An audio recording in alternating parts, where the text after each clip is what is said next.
Good morning friends. आज गणितामध्ये आपल्या सर्वांसाठी पुन्हा एकदा एक नवीन कन्सेप्ट मी घेऊन आलेलो आहे. ती कन्सेप्ट म्हणजे क्षेत्रफळ. तसं बघायला गेलं हा गणिताचा टॉपिक आहे पण भूमिती मधला आहे. तो क्षेत्रफळला इंग्रजीमध्ये एरिया म्हणतात. बघा काय म्हणतात? एरिया. तो क्षेत्रफळ याला इंग्रजीमध्ये एरिया म्हणतात आणि एरियाला मराठीमध्ये क्षेत्रफळ म्हणतात. मग अगोदर क्षेत्रफळ ही संकल्पना काय आहे, ही कन्सेप्ट काय आहे ते आपण समजून घेऊ. की एखाद्या वस्तूने व्यापलेली जागा, म्हणजे समजा हा एक बॉक्स मी जमिनीवर ठेवलेला आहे. हा एक बॉक्स मी जमिनीवर ठेवलेला आहे. तर या बॉक्सने त्या जमिनीवर जी काही व्यापलेली जागा आहे, जी काही व्याप्त जागा आहे, ती व्यापलेली किंवा व्याप्त जागा म्हणजे क्षेत्रफळ होय. समजा एखाद्या टेबलावर एखादा चेंडू आहे. तर या चेंडूने त्या टेबलावर किती जागा व्यापलेली आहे, त्या व्यापलेल्या जागेला क्षेत्रफळ असे म्हणतात. कळलं का? मग आता क्षेत्रफळ भूमितीमध्ये कशा कशाचे असतं लक्षात घ्या. तर भूमितीमध्ये आयताचे क्षेत्रफळ असते. बघा लक्षात घ्या, आयताचे क्षेत्रफळ असते भूमितीमध्ये. बरोबर. मग आता आयताचे क्षेत्रफळ म्हणजे काय? आयताचे क्षेत्रफळ बरोबर लांबी गुणिला रुंदी, हे सूत्र आहे. बघा आयताचे क्षेत्रफळ आहे लांबी गुणिला रुंदी. मग आता या क्षेत्रफळाचं सूत्र आपण लिहिलंय आयताचे क्षेत्रफळ म्हणजे लांबी गुणिला रुंदी. लक्षात घ्या बरं का. पण आयत म्हणजे काय ही संकल्पना आपण समजून घेऊ. बघा लक्षात घ्या, ही जी काही आकृती आहे आपल्या समोर ही आयताची आकृती आहे. आयताची. या आयताला आपण पी, क्यू, आर आणि एस अशी नावं देऊ शकतो. मग या आयताच्या ज्या काही समोरील बाजू असतात, बघा ही जी काही बाजू आहे पी आर, बाजू पी आर, ही जी काही बाजू आहे या बाजू समोरील बाजू ही समान असते. बघा लक्षात घ्या, या बाजू समोरील बाजू समान असते, एकरूप असते असं म्हणू आपण. तसेच ही जी काही पी क्यू बाजू आहे ही आर एस बाजूला समांतर आहे. बघा मग एकरूप किंवा समांतर म्हणजे काय की ही जी काही बाजू आहे पी आर याचे जे काही माप असेल 2 सेंटीमीटर 3 सेंटीमीटर, तर तेवढंच अंतर क्यू एस चं असेल 3 सेंटीमीटर. समजा आर एस ही बाजू 2 सेंटीमीटर असेल तर पी क्यू सुद्धा ही 2 सेंटीमीटर असेल. म्हणजे मला काय म्हणायचं आहे की आयतामध्ये समोरील बाजू ह्या एकमेकांना समान असतात, एकमेकांना एकरूप असतात. बरोबर की नाही? मग हे आयत आहे. बघा आयत. मग ही जी काही बाजू आहे हिला लांबी म्हणतात आणि ही जी काही बाजू आहे हिला पण लांबी म्हणतात, कारण समोरील बाजू आहे. आणि ही जी काही बाजू आहे हिला रुंदी म्हणतात, याला पण रुंदी म्हणतात. म्हणजे रुंदी रुंदीला समान असते आणि लांबी लांबीला समान असते. इतकं सोप्या पद्धतीने सांगतो मी तुम्हाला. मग आयताचे क्षेत्रफळाचे सूत्र काय आहे? लांबी गुणिला रुंदी. कळलं का? मग आता लांबी गुणिला रुंदी हे आयताचे क्षेत्रफळ आहे. तसेच बघा चौकोनाचे क्षेत्रफळ, चौकोनाचे क्षेत्रफळ. मग चौकोनाचे क्षेत्रफळ बरोबर बाजू गुणिला बाजू, बाजू गुणिला बाजू हे चौकोनाचे क्षेत्रफळ आहे. किंवा तुम्ही काही पुस्तकांमध्ये पाहिलं असेल की चौकोनाचे क्षेत्रफळ बाजू वर्ग, बाजू वर्ग. मग बाजू वर्ग म्हणजे त्या बाजूला पुन्हा गुणणे, किंवा तुम्ही बाजू गुणिला बाजू केलं तरी जमतं. तुम्ही बाजू वर्ग जरी म्हटलं, इकडे बघा लक्षात घ्या बरं का, हे बघा बाजू वर्ग. हा बाजू वर्ग म्हणजे काय? हा वर्ग म्हणजे काय? बाजूला 2 वेळा गुणणे, म्हणजे ही 1 आणि ही 2. म्हणजे तुम्ही अशा पद्धतीने सूत्र लिहिलं तरी जमतं, तुम्ही अशा पद्धतीने सूत्र लिहिलं तरी जमतं, कन्फ्युज व्हायचं नाही. मग चौकोनाचे क्षेत्रफळ काय आहे? बाजू गुणिला बाजू. मग आता चौकोन काय असतो बघा लक्षात घ्या. चौकोन ही संकल्पना समजून घेऊ. ही चौकोनाची आकृती आहे. चौकोनाला आपण नाव देऊ ए बी सी आणि डी. लक्षात घ्या बरं का. चौकोनाला आपण ए बी आणि सी डी असं नाव देऊ. मग चौकोनामध्ये सुद्धा सुद्धा समोरील बाजू एकमेकांना एकरूप असतात, एक सारख्या असतात या बाजू. मग AB ला समांतर बाजू कोणती आहे? CD. आणि BD ला समांतर बाजू कोणती आहे? AC. कळतंय तुम्हाला? बरोबर ना? हा. मग चौकोनाचे क्षेत्रफळ म्हणजे काय? बाजू वर्ग. लक्षात घ्या बरं का. आता त्याच्यानंतर बघा त्रिकोणाचे क्षेत्रफळ. त्रिकोणाचे क्षेत्रफळ लक्षात घ्या बरं का. त्रिकोणाचे क्षेत्रफळ, कारण आपला टॉपिक काय चालू आहे? क्षेत्रफळ. काय टॉपिक चालू आहे आपला? क्षेत्रफळ. मग त्रिकोणाचे क्षेत्रफळ. मग त्रिकोणाचे क्षेत्रफळ याचं सूत्र काय आहे? 1/2 गुणिला पाया गुणिला उंची. 1/2 गुणिला पाया गुणिला उंची हे त्रिकोणाच्या क्षेत्रफळाचे सूत्र आहे.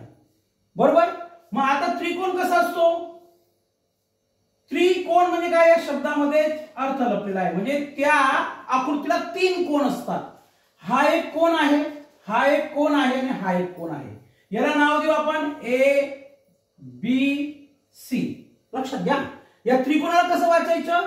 त्रिकोण ABC किंवा तुम्ही असं म्हणू शकता त्रिकोण CBA किंवा तुम्ही असं पण वाचू शकता त्रिकोण BCA किंवा त्रिकोण ABC. काही अडचण नाही.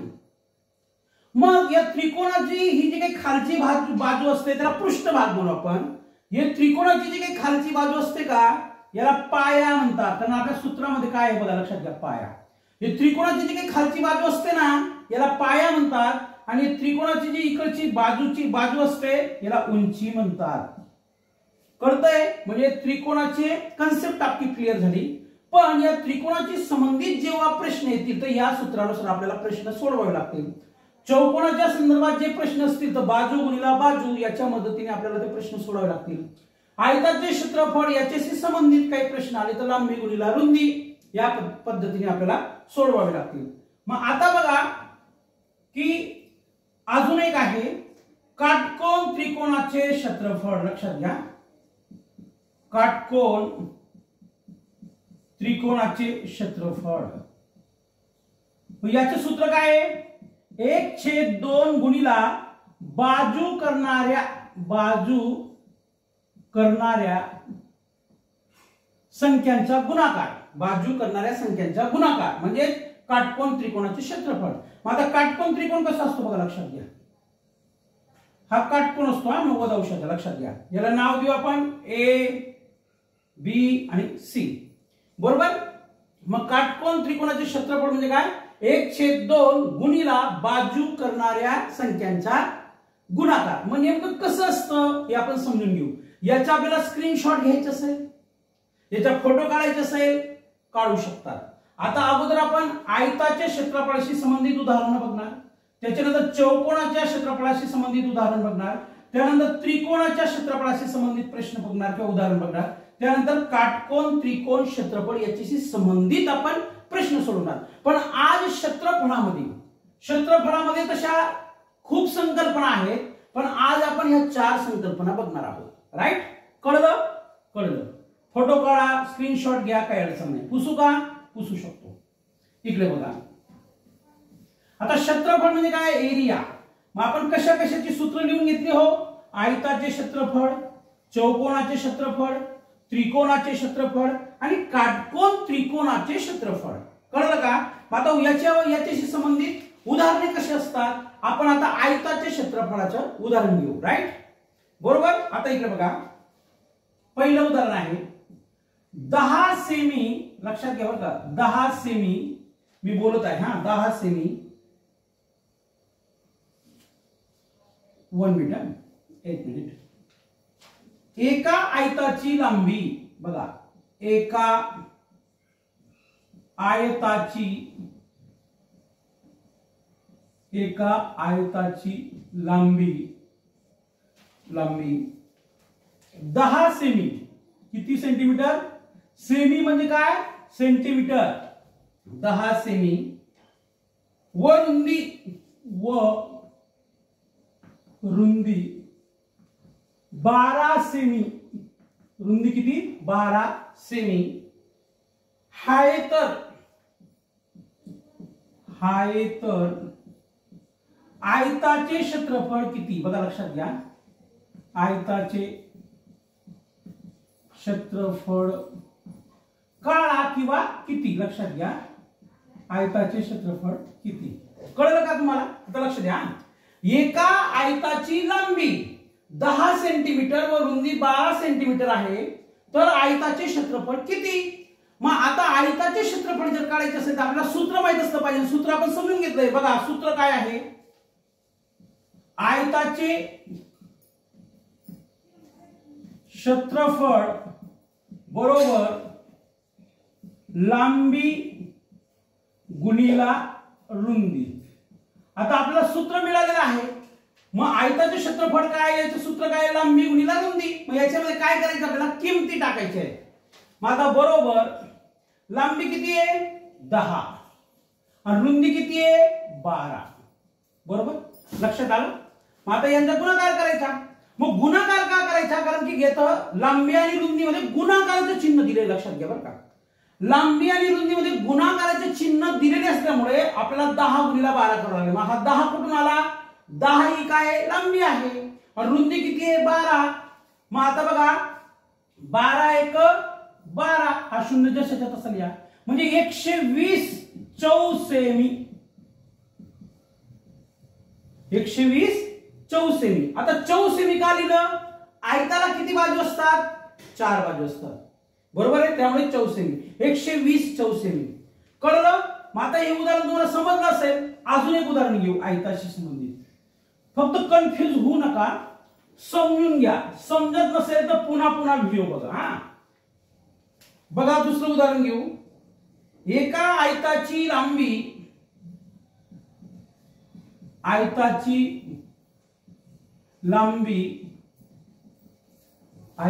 लांबी 4 सेमी व रुंदी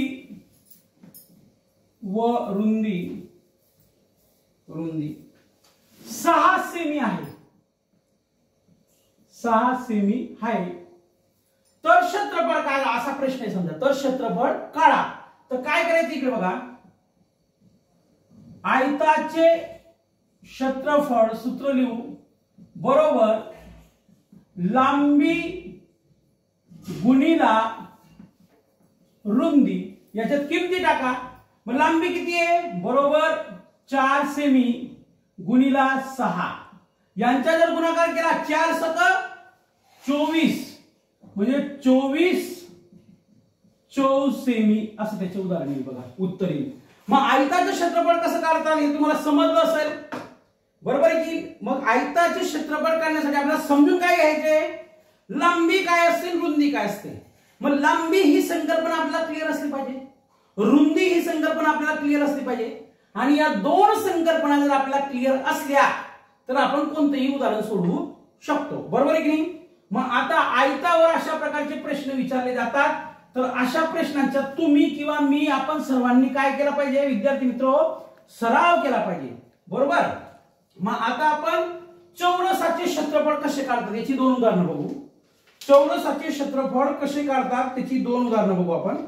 बघा प्रश्न आहे, चौरसाची बाजू, लक्षात घ्या बरं का, चौरसाची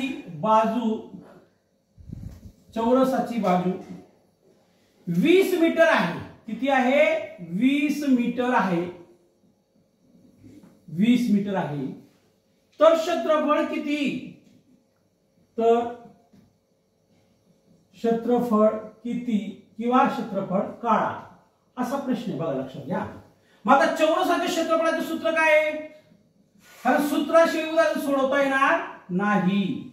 चौरसाचे क्षेत्रफळ बरोबर बाजू गुणिला बाजू किंवा बाजू वर्ग पण सांगितलं मी तुम्हाला.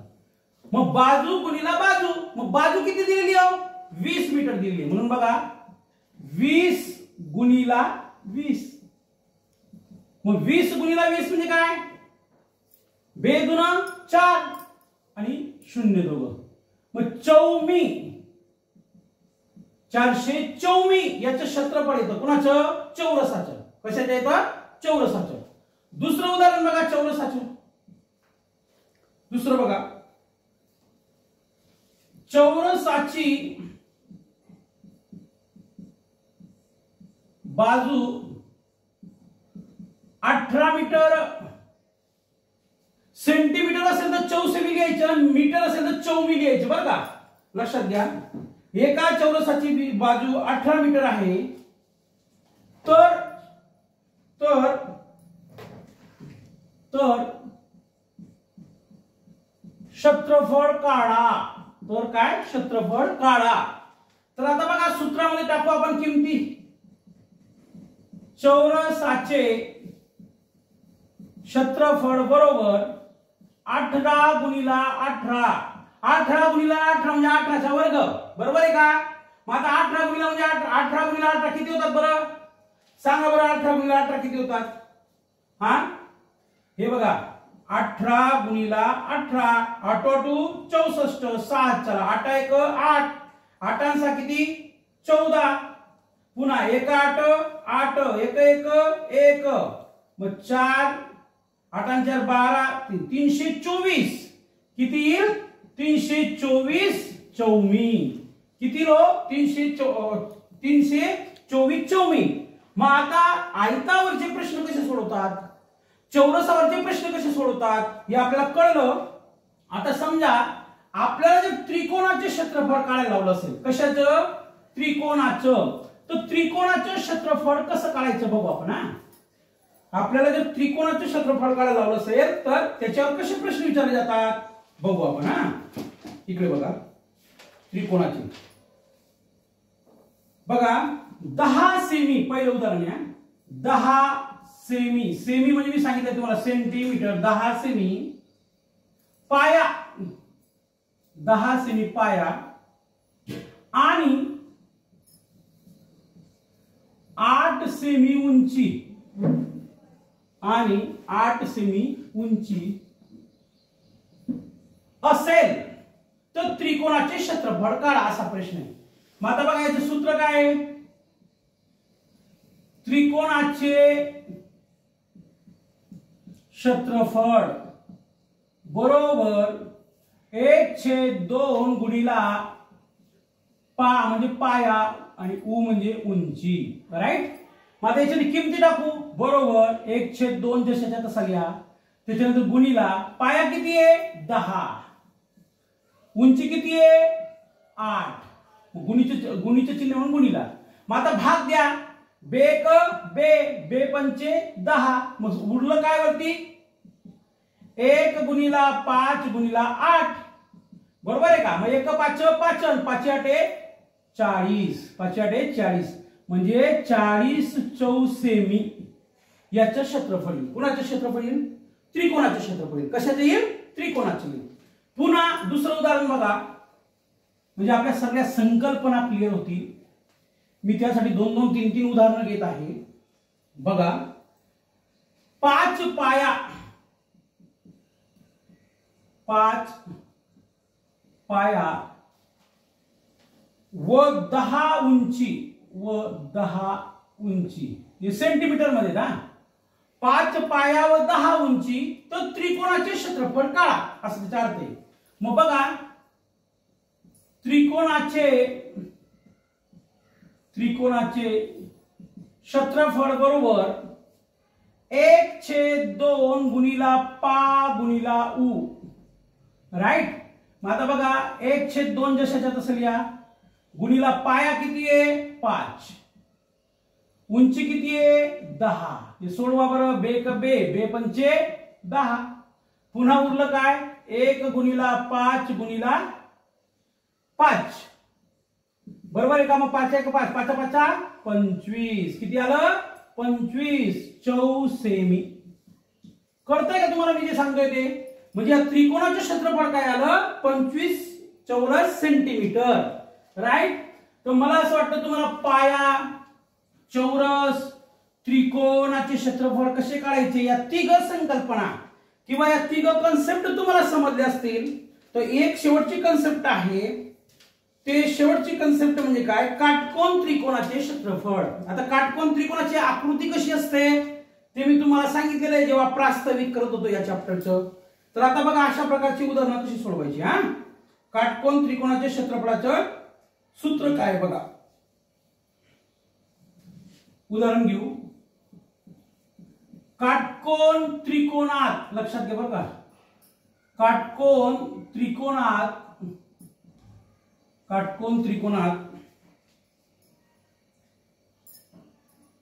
दोन बाजू